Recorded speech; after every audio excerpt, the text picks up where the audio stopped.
Hello guys, today we are going to show you how to clear cache on your Android mobile phone. You will find a lot of apps on your Google Play Store. By using those, you can clear all the cache in your mobile phone.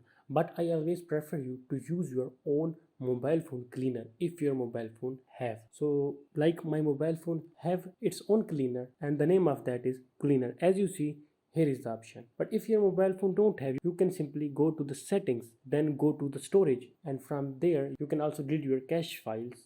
But in my mobile phone, I have my own mobile phone cleaner app. So after I will open, so it start cleaning as you see, and here is the option of cache files.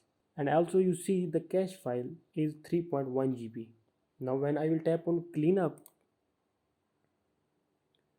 so as you see, all the cache files has been deleted from my mobile phone.